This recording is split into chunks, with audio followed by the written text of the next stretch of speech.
The storm that shook Port Charles on September 2, 2025 was not simply another twist in a city already accustomed to endless turmoil.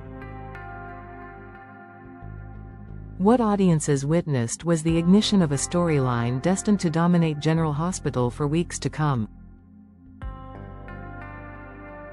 The episode closed with gunfire, leaving Drew Cain lying wounded on the floor of his home, shot twice in the back, while the screen faded to black.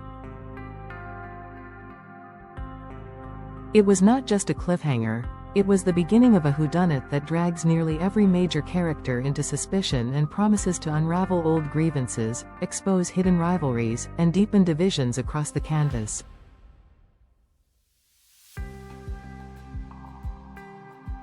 Drew's downward spiral has been swift and brutal.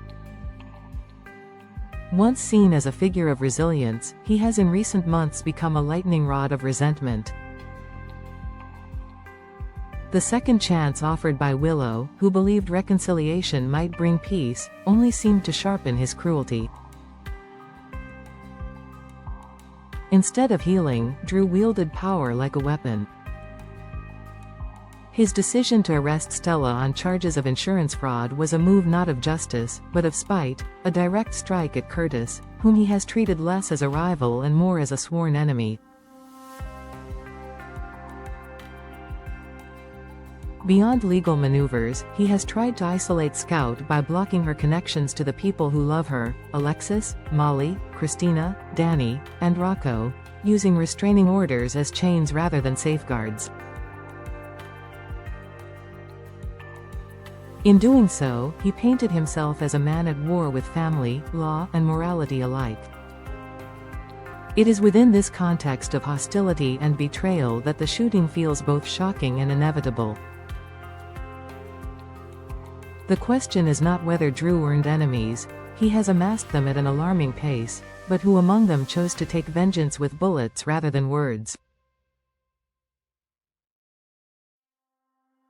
The list of suspects reads like a ledger of wounded relationships, each name a possible trigger finger.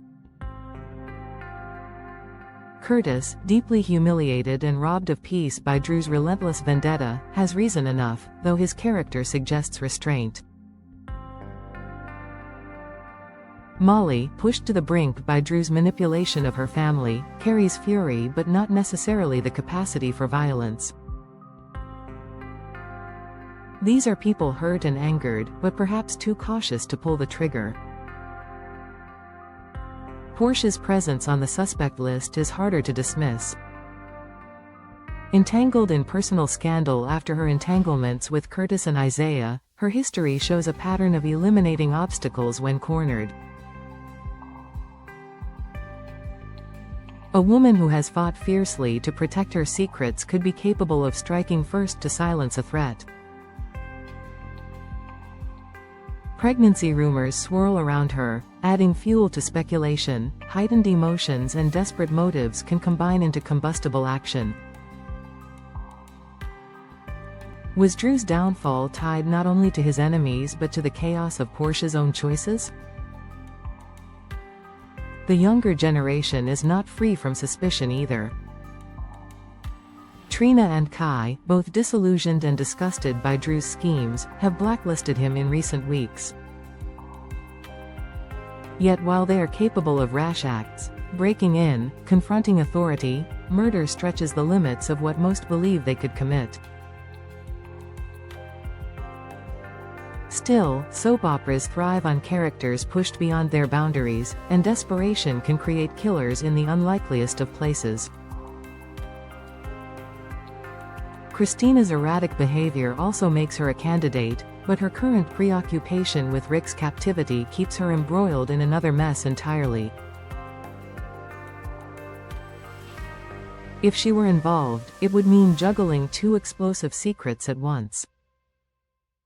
The spotlight naturally shifts to Carly and Nina, two women with direct emotional stakes and heated confrontations with Drew. Carly has little tolerance for anyone who threatens her children, and Drew's cruel decision to keep Danny and Rocco away from their sister would be enough to push her to the edge.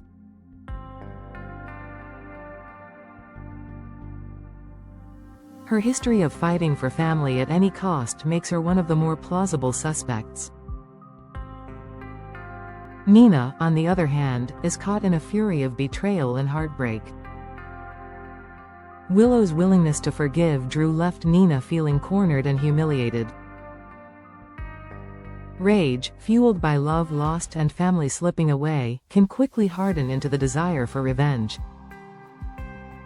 The episode's careful framing seems to point toward Nina as the most obvious suspect, yet soap audiences know better than to trust the obvious.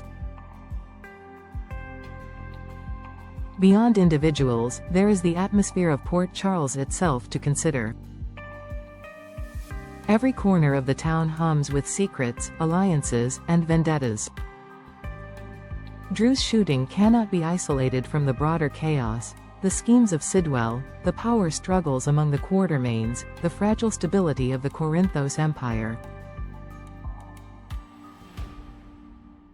What begins as a personal act of revenge may ultimately expose a conspiracy, dragging in players who prefer to remain in shadows. This is the beauty of a soap opera murder mystery. Every character becomes both a suspect and a victim, their motives overlapping until truth becomes almost indistinguishable from lies. The immediate aftermath promises urgency.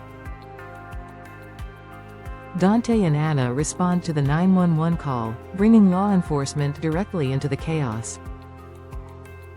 Their investigation will test loyalties, as friends and family alike find themselves questioned, their alibis picked apart, their secrets threatened with exposure. The case will not merely seek justice for Drew but will tear open old wounds and create new rivalries. In Port Charles, the process of solving a crime often proves more destructive than the crime itself. For now, the question lingers in the air like smoke from the gun itself: who shot Drew?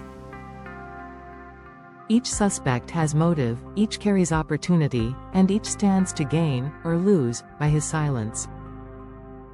But in a city where every truth comes with a twist, viewers can be certain of only one thing: the real answer will be the one no one sees coming. As the September 3rd episode looms, anticipation builds.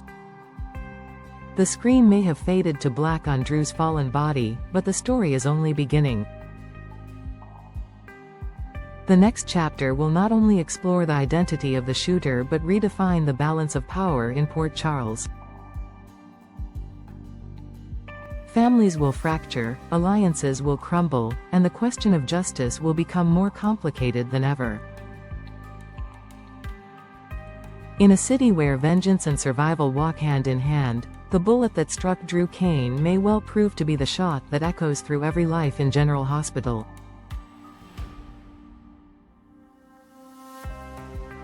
Would you like me to expand this into a continuous single-paragraph narrative style, like the 10,000-character soap expansions you usually request, or keep it structured like a dramatic magazine-style article with sections and emphasis?